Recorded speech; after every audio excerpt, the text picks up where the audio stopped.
Tetapi dalam tahun ke-7 Yoyada memberanikan diri, dan ia mengadakan persepakatan dengan para kepala pasukan 100, yakni Azaria bin Yeroham, Ismail bin Yohanan, Azaria bin Obed, Maasea bin Adaya, dan Elisafat bin Sikri.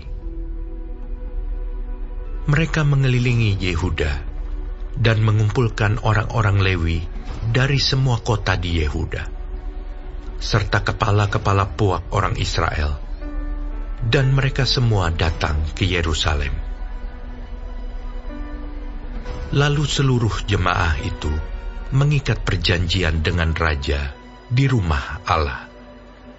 Kata Yoyada kepada mereka, "Lihatlah anak raja, biarlah ia memerintah seperti yang telah difirmankan Tuhan tentang anak-anak Daud. Inilah yang harus kamu lakukan. Sepertiga dari kamu, yakni yang selesai bertugas pada hari Sabat, baik imam maupun orang Lewi, haruslah menjadi penunggu pintu.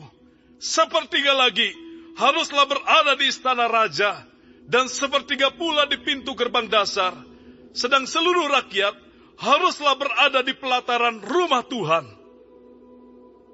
Siapapun tidak boleh memasuki rumah Tuhan, selain daripada para imam dan orang-orang Lewi yang bertugas. Mereka boleh masuk karena mereka kudus, tetapi seluruh rakyat haruslah mentaati peraturan Tuhan. Dalam pada itu, orang-orang Lewi haruslah mengelilingi raja dari segala penjuru, masing-masing dengan senjatanya di tangannya. Dan siapa yang memasuki rumah itu haruslah dibunuh. Dan baiklah kamu menyertai raja setiap kali ia keluar atau masuk." Orang-orang Lewi dan seluruh Yehuda melakukan tepat seperti yang diperintahkan Imam Yoyada. Masing-masing mengambil orang-orangnya yang selesai bertugas pada hari Sabat, bersama-sama dengan orang-orang yang masuk bertugas pada hari itu. Karena Imam Yoyada tidak membebaskan rombongan-rombongan itu.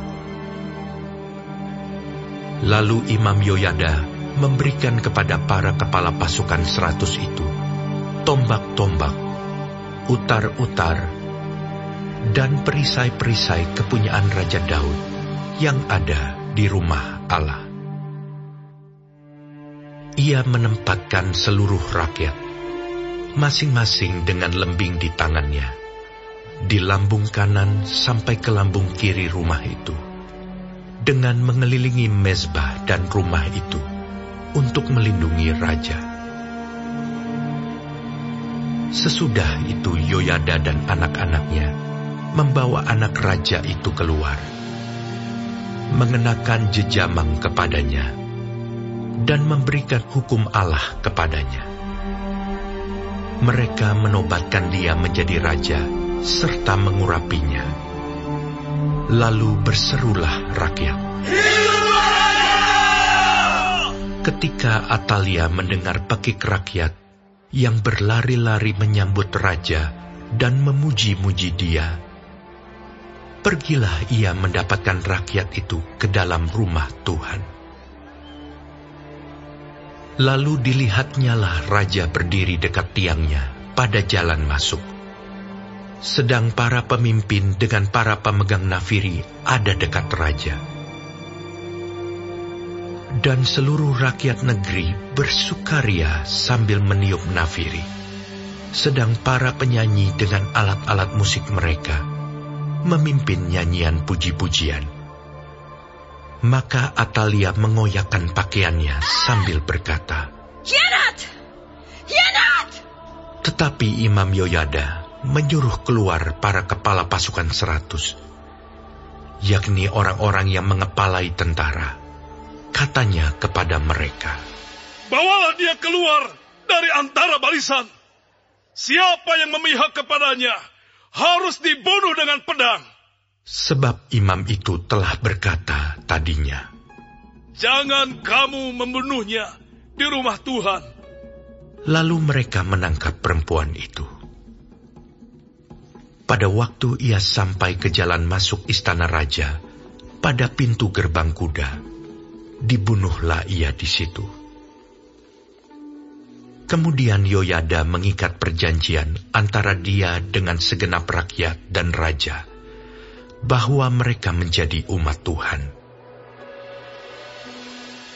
Sesudah itu, masuklah seluruh rakyat ke rumah Baal, lalu merobohkannya.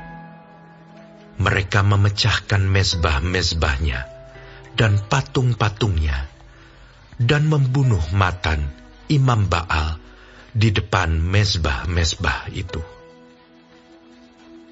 Kemudian Yoyada menyerahkan pengawasan atas rumah Tuhan kepada imam-imam dan orang-orang Lewi, yang telah dibagi-bagi dalam rombongan oleh Daud untuk bertugas di dalam rumah Tuhan, yakni untuk mempersembahkan korban bakaran kepada Tuhan, seperti tertulis di dalam Taurat Musa, dengan sukaria dan dengan nyanyian menurut petunjuk Daud.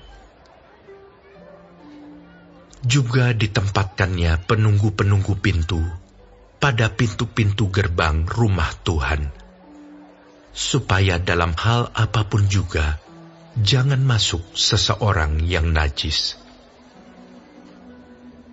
Sesudah itu, ia mengajak para kepala pasukan 100, para pemuka, para pemerintah rakyat, dan seluruh rakyat negeri, lalu membawa raja turun dari rumah Tuhan. Mereka masuk ke istana raja melalui pintu gerbang atas, lalu mendudukkan raja ke atas tahta kerajaan.